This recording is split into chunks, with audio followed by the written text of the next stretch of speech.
Hello and welcome, my name is Rob and I was trying to write a new video. First I came up with something about when I do and don't want to share information. But then I realized that I didn't want to say what I didn't want to say, and I definitely didn't want the people who I don't want to hear that I didn't want that. Then I tried writing about writing, which didn't work, so I tried to write a video about what I don't like about writing, and you couldn't guess what happened next. Writing about how what I was writing didn't work. It was so horrible, the next morning I woke up surrounded by empty bottles and mixed metaphors.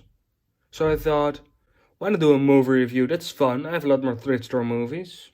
Today I'm talking about Lost Souls from the year 2000. I didn't know anything about this movie before I watched it. I saw it in a thrift store and the box looked like it might be a very bad movie, so I bought it. The movie is about a guy turning into the devil, but we know the writer is the main character. She lives with priests and helps them perform exorcists by standing in a room where they're happening and having horrible flashbacks to the time she got the devil sweat out of her. The exorcist goes wrong and she steals the mental patient's writings. Meanwhile, the man, who I'm going to call Ben, is being a lawyer and promoting his book. I don't believe there's such a thing as evil, with a capital E. That suggests some kind of external force, some third-party bad guy pulling all the strings. Are you referring to the defense's efforts to prove that George Visnick is tormented by demonic voices? There were no voices. Not even from some mental illness, as the defense asserts. Are you trying to get me to say that there's another cause for little voices? Okay, he doesn't believe in evil because there's no higher power. No one keeping score. Sure, that makes sense. It's even true. But then he says the only conceivable way someone could hear voices is because of demons? Okay, he doesn't believe in demons, but in the universe of the movie they're real. But those are going to be a metaphor for something, they're going to test his beliefs, and at the end of the movie, we will know its answer to the question, does evil exist? We know that the coach the writings and it spells Ben's name. He's on TV, so she knows who he is and she finds him. Winona says, hey buddy, you're real smart, I'm playing on your ego, which reveals something about both our characters. It would be great writing if it ever came back. They go to the mental patients where Ben gets mad because he believes in science and she lied. He almost gets shot by a priest, which makes him fight Winona at work. She says, you're turning into the devil. Which he doesn't believe, but just to be sure he asks a Jesus statue for help. Smart move. It breaks and now he's convinced. His whole worldview is wrong, this woman who he thought was crazy is right and he needs her help. They go to the shooty priest guy's house. He's dead, by the way, don't worry about it. I'm sure he would have told you he went to a better place. They get chased by the mental patient, but he can't kill Ben because he serves the devil. Then he turns to a monster or something. This raises an interesting question. Is it better to have a bad looking scene of a guy turning into a monster, or just not try? This movie does both by having one arm break, running out of money and then violently shaking the camera.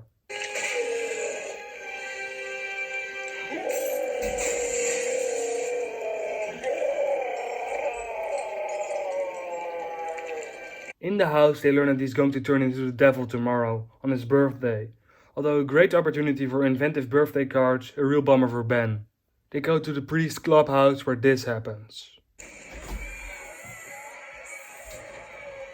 They get told to go to Ben's uncle, who's also a priest. They go to his church, but everybody's evil. It's a whole church filled with Satanists dressed in their Sunday's best. Ben's uncle, who's also his dad because of incest reasons, has this really cool line. They had their 2,000 years.